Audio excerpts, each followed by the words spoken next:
The human colony on Arcturus Prime had been standing for 3 generations now, and it was a symbol of how humans refused to give up even when things got tough in space. But now, as Commander Jake Morrison stood on the observation deck of the orbital station, he watched another transport vessel burn as it tried to enter the atmosphere, and the wreckage painted orange streaks across the purple sky before it disappeared into the forests below.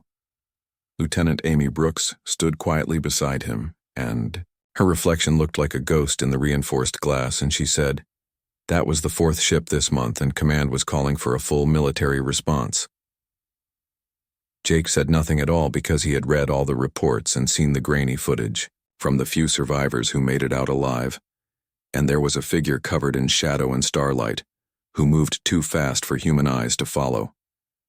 And beside her was a creature made of scales and flame that broke every law of physics that humanity had ever discovered, and together they were a force that had turned the resource-rich world of Arcturus Prime into a graveyard for anyone who tried to claim it. The colonists called her the Phantom of the Veil, but the military had another name for her, and they called her Target 1. But Jake had seen something in the footage that other people had missed, and in one brief moment before the creature had torn through the hull of a mining station, the woman had raised her hand, and it was not an attack, but it looked like hesitation instead. And it was a pause that lasted only a heartbeat before the dragonfire consumed everything around them. Amy broke his thoughts when she said that Admiral Carter was demanding his presence in the war room because they were planning the assault for dawn. Jake turned away from the window and his jaw was set firm, and he told Amy that he was coming, but first he needed to review something in the archives. Amy's eyes went wide, and she said with respect that they were only hours away from the largest military operation in the colony. History. Jake's voice was gentle but also firm when he said he knew exactly what they were hours away from, and that was exactly why he needed to look at something first. In the dim light of the archive room, Jake pulled up every encounter and every sighting and every piece of data they had on the mysterious woman and her dragon, and he ran the footage backwards and forwards while studying not the destruction itself, but the pattern of it. And he looked at the targets she chose and the settlements she avoided. She never attacked the agricultural zones at all, and she never touched the water purification plants either, and every single strike had been against mining, operations or weapons facilities or military outposts, and she was fighting a war, but it was a war with rules and with purpose behind it. The door made a hissing sound when it opened behind him, and Captain Lisa Hayes entered with her tactical uniform, looking perfect despite the late hour, and she said that Jake was being insane because he was going to miss the briefing. Jake told her to look at something, and he pointed at the screen where a holographic map was rotating and it showed every attack, site marked in red, and he asked her what she saw. Lisa studied it for a moment because her tactical mind was working through the problem, and then she said that the woman was protecting something and creating a perimeter around the Northern Highlands. Jake said exactly, and that she was not a monster at all but a guardian instead. Lisa said back that she was a guardian who had killed 237 of their people, but her voice carried doubt. Now, Jake stood up because his decision was becoming clear in his mind, and he asked what if they had been the invaders all along, and what if there was something in those highlands that they did not understand, and something that was worth protecting. Lisa told him that he was going to get himself killed trying to talk to someone who did not want to talk, but she was already pulling up the topographical data of the Northern Highlands on her tablet, and she said that if he was actually insane enough to do this, then he would need to approach from the eastern ridge because it was the only path that the woman had not trapped or destroyed. Yet, Jake smiled just a little bit and said he was hoping she would say that. Lisa protested that she was not helping him at all, and she was just pointing out the only way someone could hypothetically commit career suicide, by trying to make first contact with a hostile entity. Jake agreed and said hypothetically, with a small grin. 3 hours later, as the first light of Arcturus Prime, twin suns began to paint the horizon. Jake stood before Admiral Carter in the war room, and around them holographic displays showed the assembled fleet with 4 destroyers and 2 frigates, all positioned for the dawn assault. Admiral Carter's voice was like ice when he said that Commander Morrison was proposing they delay a military operation involving 6 ships and 3,000 personnel because of a hunch. Jake said not delay but cancel instead, and he asked for 72 hours to make contact, and if she truly was just a hostile entity, then he would have the proof. But if there was even a chance they had misunderstood the situation, then they needed to know. The Admiral's face turned red, and he said they had not misunderstood 200 dead colonists. Jake said no, sir, they had not. But they might have misunderstood why those colonists died, and he activated his own display, showing the attack pattern analysis, and every strike she made had been defensive because she was protecting something, and as representatives of humanity, they had an obligation to understand what that something was before they potentially committed genocide. The room became very quiet, and finally Admiral Carter spoke, and his voice was heavy when he said, 72 hours and Jake could go, but he had to go alone with no backup and no cavalry waiting. And if he was not back by then, or if there was one more attack, then they would glass that entire region from orbit. Jake said he understood, as Jake left the war room. Amy caught up with him in the corridor and asked if he really thought he could talk to her. Jake thought about that moment of hesitation in the footage and that single heartbeat where something human, or something like humanity, had shown itself in all the destruction, and he said he thought someone had to try because if they did not, then they would become the monsters. In this story, outside, the purple sky was getting brighter and turning to violet, and somewhere in the northern highlands an elf woman and her dragon waited without knowing that a single human was about to walk into their domain, carrying nothing but hope and a universal translator. The war was about to change, and it would change one way or another. The dropship cut through Arcturus Prime atmosphere with barely a whisper, and its stealth systems were running hot as Jake piloted it alone toward the northern highlands, and below him the alien forest sprawled in shades of silver and deep purple, with ancient trees that had crystalline leaves that made soft chiming sounds in the wind, and it was beautiful and utterly hostile, much like the being he was trying to find. He had left his military insignia behind and wore no weapons except a sidearm that he had no intention of using, and the universal translator hung around his neck, and it was a slim piece of technology that had helped humans make first contact with a dozen species, and he prayed it would work for one more. The ship sensors screamed warnings as he crossed into her territory, and there were energy signatures that matched no known technology and thermal blooms that were consistent with dragon fire. And there was something else too, and it made his instruments flicker and die one by one. Magic was the word that felt strange in his mind, but what else could he call it? He set the ship down in a clearing that was 3 miles from the largest energy signature, and he knew she had already detected him, and as the engines cooled, Jake took a deep breath and stepped out into the alien forest. The silence hit him first because there were no birds and no insects and no sound, except the crystal chimes of the trees, and then he felt it, and it was the weight of attention that was vast and ancient, and it pressed down on him from above. The dragon descended like a falling star. It was smaller than the footage had suggested, and it was perhaps 30 feet from snout to tail, but what it lacked in size it made up for in presence, and scales of deep midnight blue caught the light and scattered it like stars, and eyes of molten gold fixed on Jake, with an intelligence that was terrifyingly human, and smoke curled from its nostrils as it landed 20 feet away, and its claws dug furrows in the silver soil. Jake said he came in peace, and his voice was steady despite his hammering heart, and the translator hummed against his chest, and it converted his words into something else that might have been light or sound, and he was not sure. The dragon tilted its head, and for a moment Jake thought he saw amusement in those golden eyes, and then she appeared. She did not walk from the forest at all, but she simply was there, and she stood beside the dragon as if she had always been there, and Jake's breath caught in his throat. The surveillance footage had not done her justice at all, and she was tall and perhaps 6.5 feet, with skin that seemed to shimmer between pale silver and moonlight, and her hair fell in a cascade of white that moved with a wind he could not feel, but it was her eyes that held him, and they were deep violet and ancient beyond measure, and filled with a sorrow that made his chest ache. She wore armor that looked grown, rather, than forged, and it was organic and flowing and decorated with symbols that hurt to look at directly. And in her hand, she held no weapon, but energy crackled around her fingers like caged lightning. She said that he was either very brave or very foolish, and Jake Translator caught the words and rendered them in accented but clear English, and her voice was like wind through ancient stones, and it was beautiful and cold, and she said that the others who came alone did not come to talk. Jake said he was not like the others, and he told her his name was Jake Morrison, and he was a commander in the human colonial fleet, and he had come to understand why she was fighting them.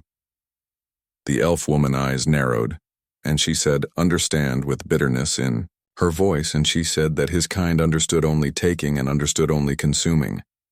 And they arrived at a world already inhabited and already sacred, and they dug their machines into its flesh without asking, and without caring.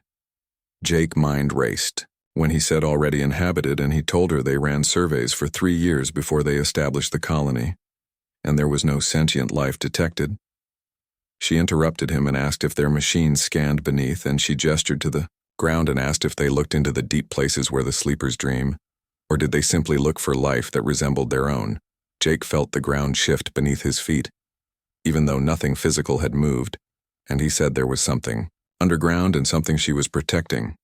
The dragon growled, and it was a sound that resonated in Jake's bones, and the elf woman placed a hand on its neck and calmed it with a touch, and she said their name was Kazara, and they had been companions for 600 years, and in that time she had watched 17 worlds die because species like his did not look beyond their own needs. Jake could not hide his shock when he repeated 600 years and asked how old she was. A ghost of a smile touched her lips, but it held no warmth, and she said she was old enough to have seen his species take its first steps into the stars, and young enough to remember what hope felt like, and the smile faded, and she said she was Lyra Silverwind, and the last of the Veilguard, and she would not let Arcturus Prime become the 18th world to die. Jake forced himself to focus, and he asked what was beneath the surface, and what were they threatening.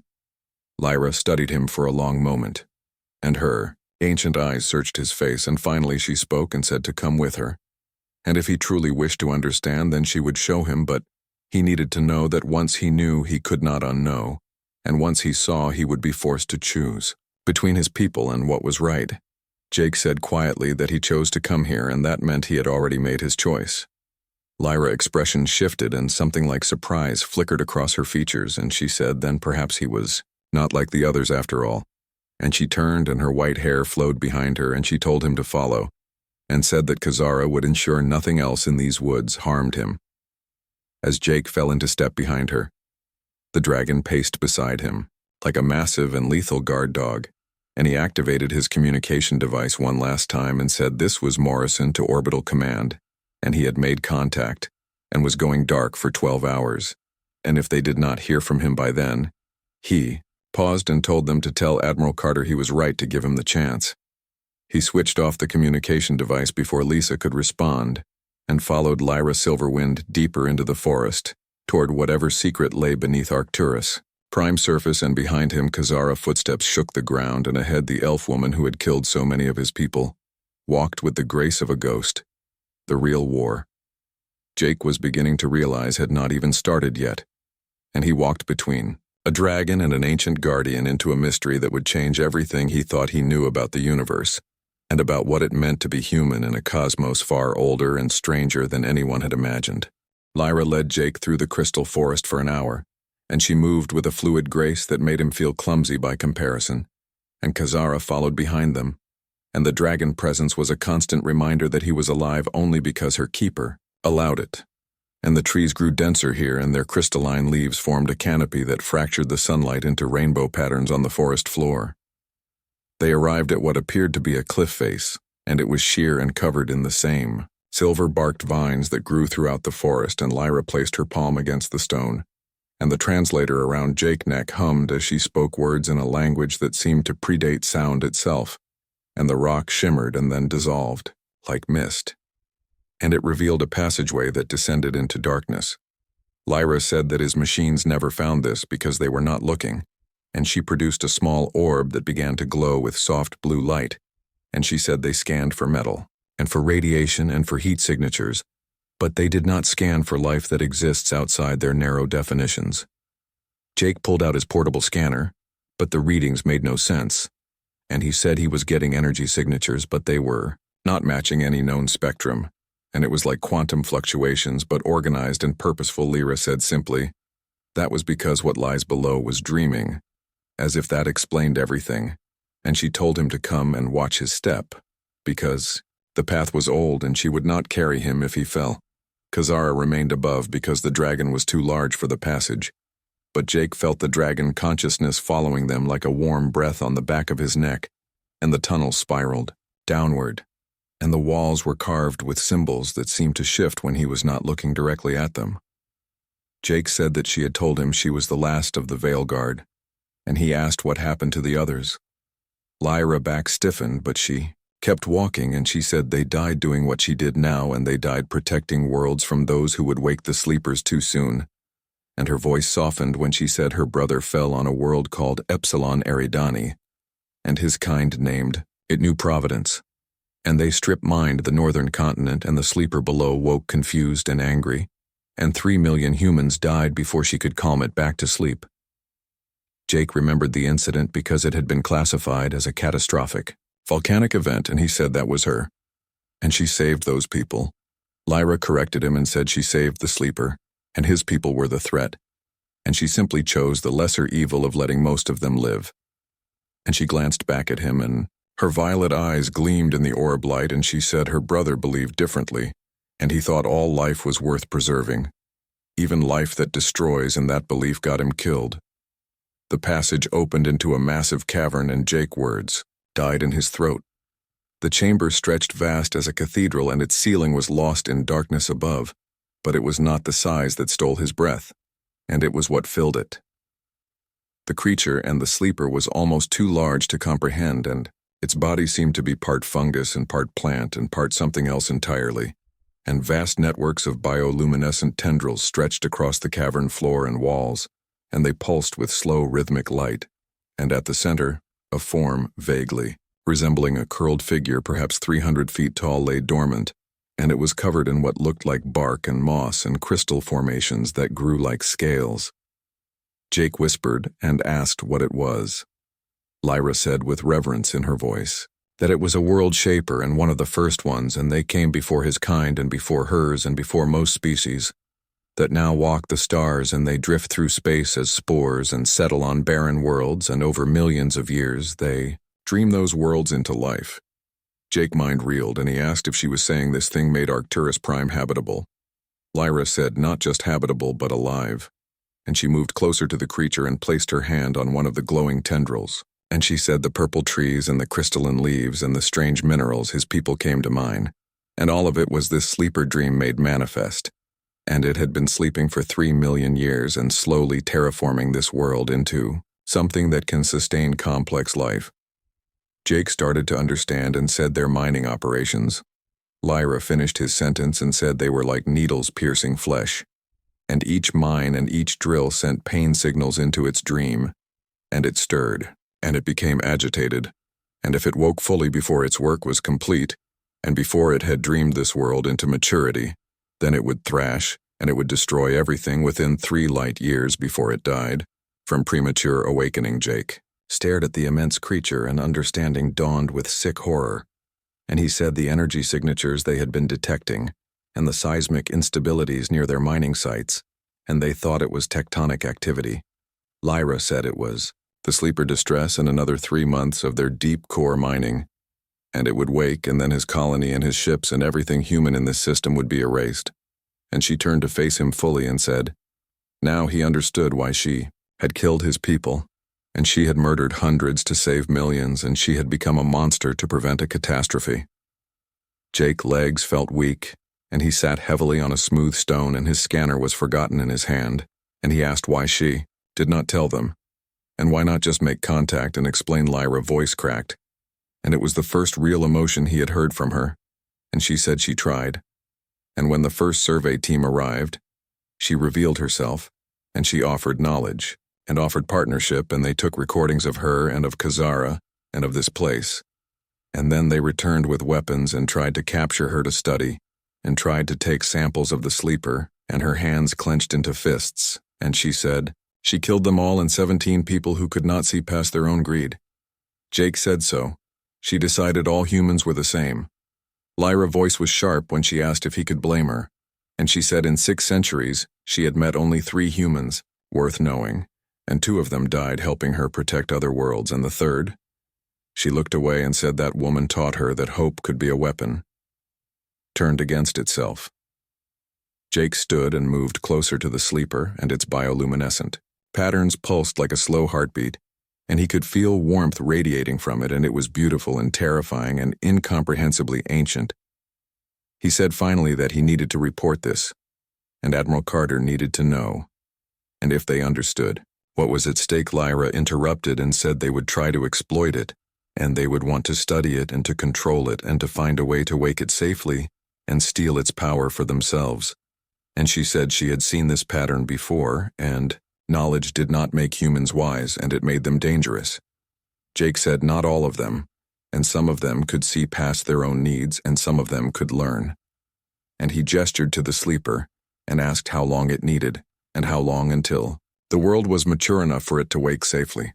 Lyra blinked because she was surprised by the question, and she said, 300 years and perhaps less, if the damage already done could be healed. Jake said then that was what he would tell them, and they would evacuate the colony and seal off the system and come back in 3 centuries. Lyra's laugh was bitter, and she asked if he thought they would listen, and said they would call him mad, and they would relieve him of command and send someone who would finish what they started. Jake admitted maybe and probably. But he had to try, and he turned to her and said to come with him and testify before the Colonial Council, and let them see her and hear her and let them understand what she was protecting. Lyra asked so they could capture her and study her and learn how to fight the Veilguard on other worlds. Jake said quietly, so they could see that she was not a monster, and so they could see that someone was willing to sacrifice everything to protect something bigger than themselves, and he held out his hand and said to come with him, and not as enemies but as ambassadors for a life form that could not speak for itself. Lyra stared at his extended hand as if it were a weapon, and above, through the stone, Jake could feel Kazara's presence growing agitated. Because the dragon sensed her companion distress, Lyra whispered that he asked her to trust his kind again, and he asked her to believe that this time would be different. Jake said no, and he was asking her to give him the chance to prove it could be, and one chance, and that was all. For a long moment, Lyra stood frozen, and centuries of pain and loss warred in her violet eyes, and then slowly she reached out and placed her hand in his. Her skin was cool to the touch, and energy crackled between their palms like static electricity. And she said one chance, but he needed to know that if his people betrayed this trust, she would ensure that everyone in this system understood the true meaning of fear before the end came. Jake said he understood even though his heart hammered in his chest, and he said now they needed to go convince a fleet admiral that everything he knew was wrong. As they ascended back toward the surface, Jake could not shake the feeling that he had just started something that would change humanity's place in the cosmos forever. And for better or worse, there was no turning back now. The orbital station conference room had been cleared of all but essential personnel, and Admiral Carter sat at the head of the table, and his face was carved from stone, and beside him, Captain Lisa Hayes and Lieutenant Amy Brooks stood at attention. And through the reinforced windows, the colony main settlement sprawled across the purple landscape below, and it was unaware that its fate was being decided, and standing before them all like a vision from myth and nightmare was Lyra Silverwind. She had agreed to come aboard on the condition that Kazara remained on the planet's surface, and the dragon was ready to intervene if needed, and the dragon absence did nothing to make her less formidable, and in the station, sterile white lighting her otherworldly nature was even more apparent, and she did not belong here among humans and their machines.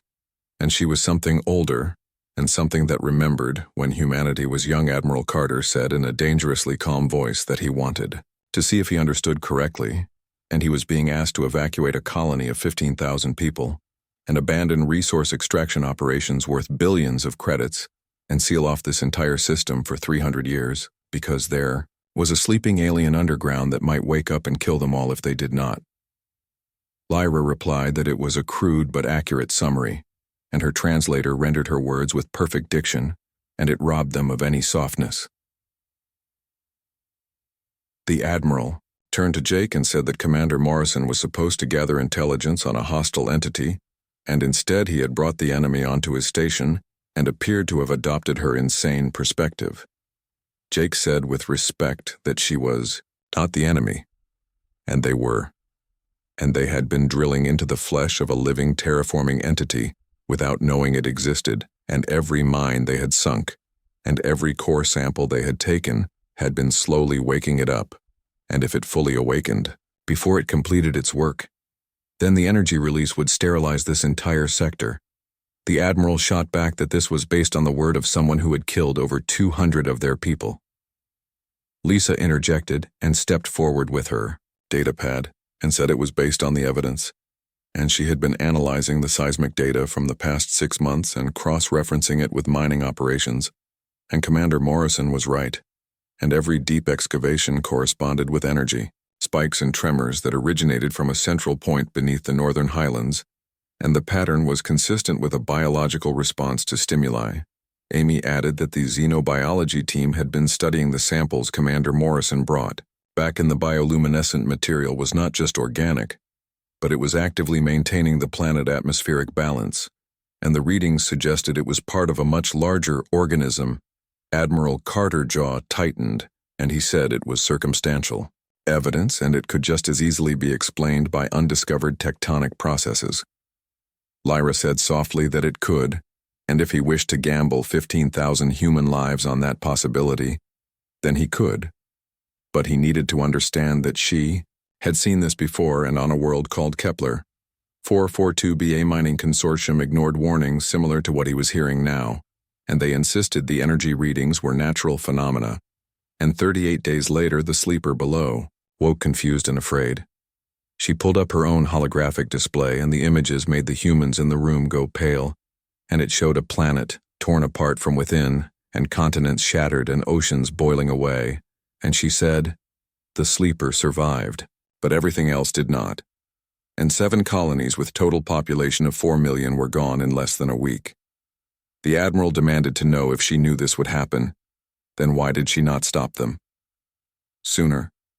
Lyra's voice cracked, and she said, she tried, and she revealed herself to their leaders, and she begged them to listen, and they called her a liar trying to protect valuable resources for herself, and they sent hunters after her, and she looked down at her hands and said by the time she stopped them, it was too late, and the sleeper was already stirring, and all she could do was stay and try to calm it back to sleep while millions died around her.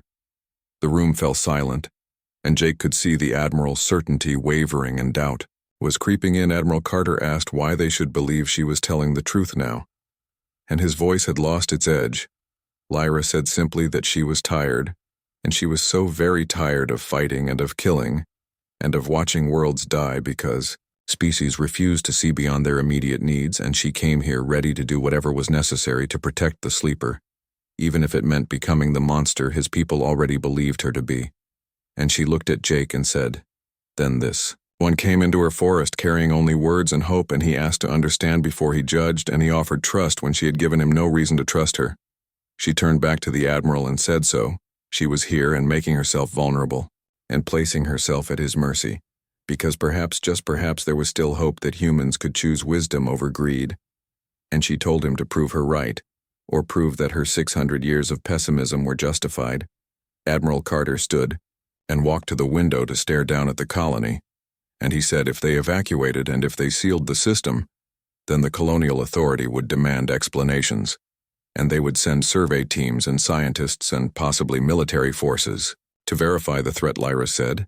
Then she would meet with them as well, and as many times as necessary, and she would show them what she had shown him, and she would testify before whatever councils or governments he required. And she paused and said, but he needed to understand that if they came with weapons and if they came seeking to exploit rather than understand, then she would defend the sleeper, and she would not let humanity first contact with a world shaper end in catastrophe. Lisa spoke up and said there was another option, and they could establish a research station with limited personnel and minimal footprint and study the sleeper safely and learn from it. And if what Lyra said was true, then this entity had knowledge of terraforming that could help them settle other worlds without causing harm.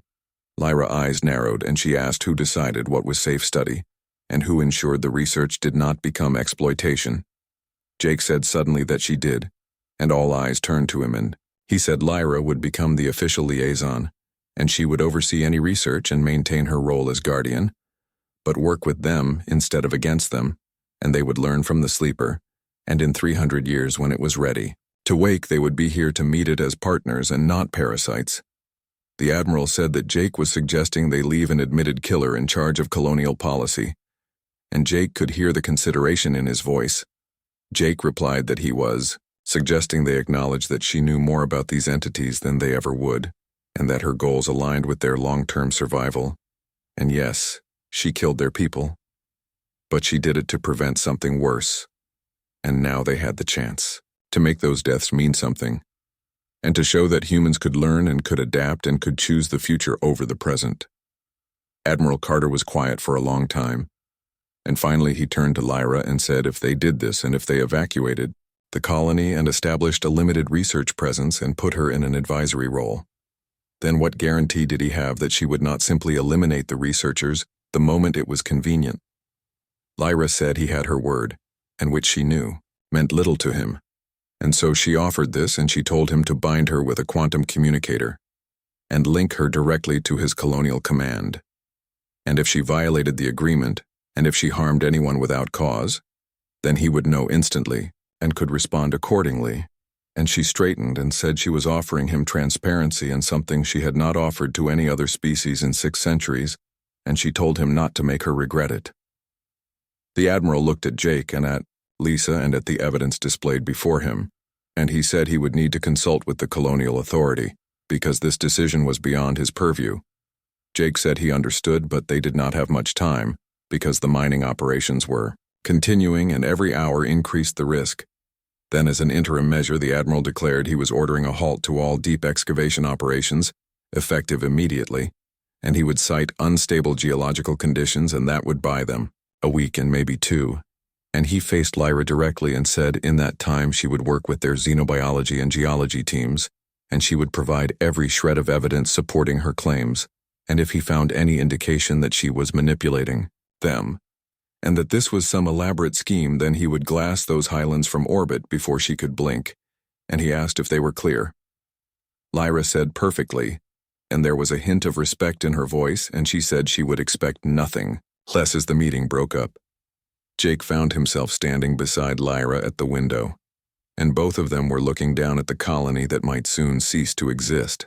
Lyra asked quietly if he thought they would agree, and if he thought his leaders would choose to protect something they could not see or touch or profit from. Jake admitted he did not know, but he thought they had given them a reason to try, and sometimes that was all anyone could do.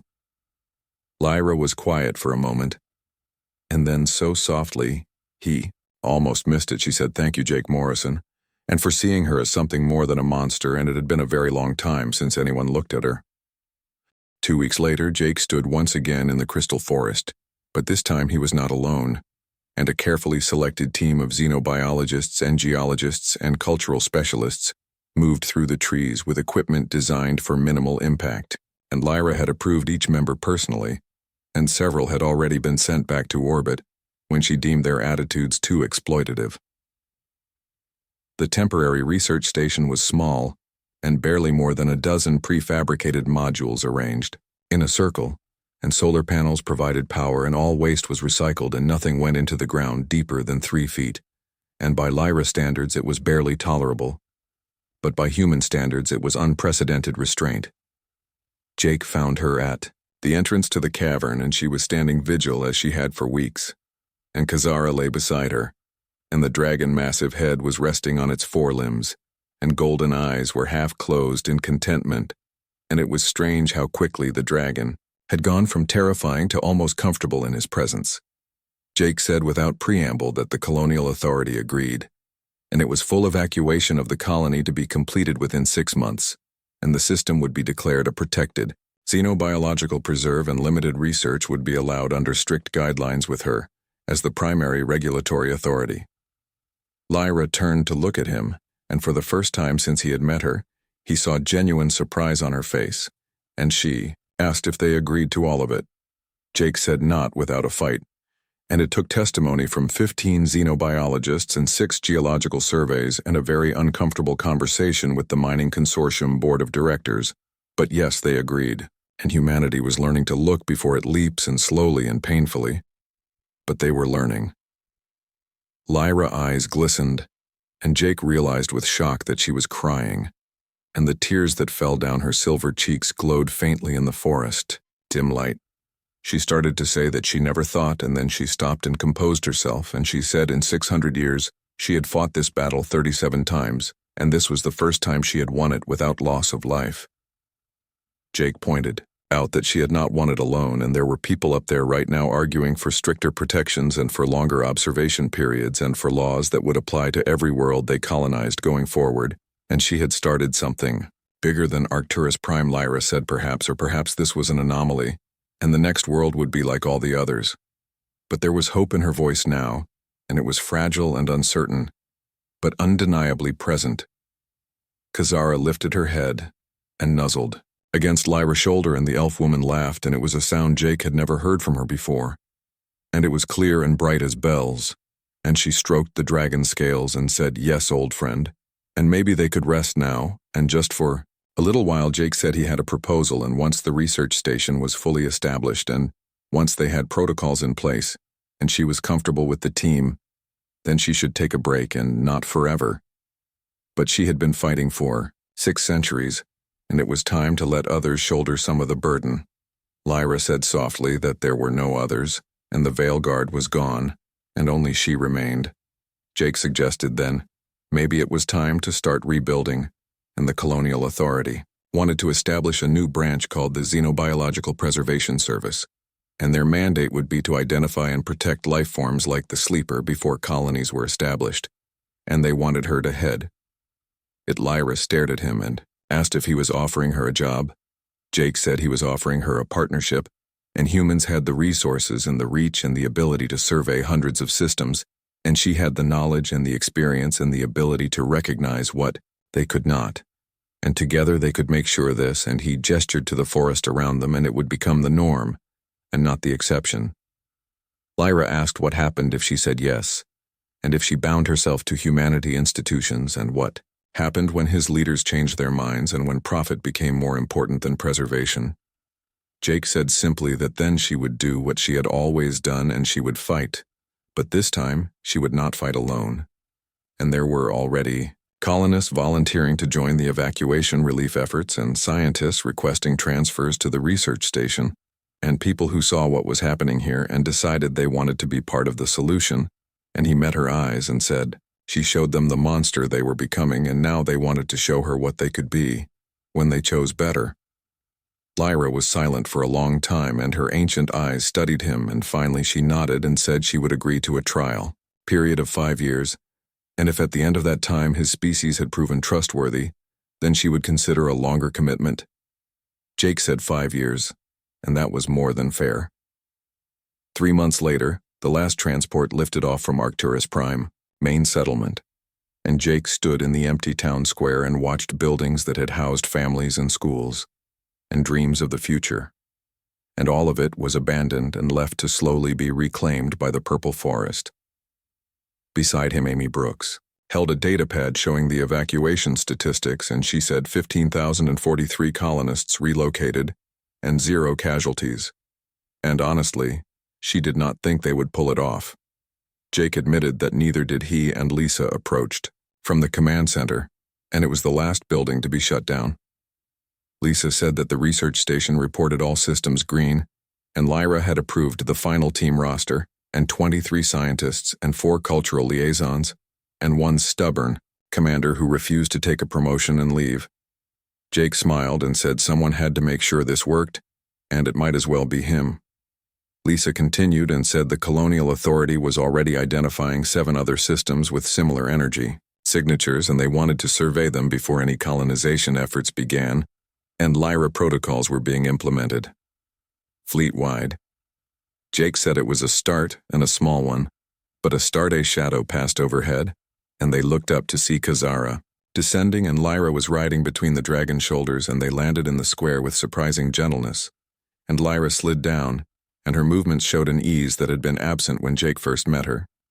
Lyra asked if the last of his people had gone. Jake confirmed and said just them now, and the caretaker crew for the research station and 3 very foolish officers who thought they could make a difference. Lyra corrected him and said 4 and she would remain here as well because this sleeper was her responsibility. Jake said it was their responsibility now, and that was the deal. Lyra smiled, and it was a real smile and warm and genuine, and she said yes, and their responsibility, and she looked around at the empty settlement and said it was strange because for weeks she wanted nothing more than to see his people leave, and now that they were gone, she found herself feeling lonely. Amy said she would not be, because the research team was made up of good people and they were excited to learn from her and they would be here too. Lisa added with a grin that someone needed to teach her what proper coffee tasted like and that herbal tea stuff she drank was an abomination.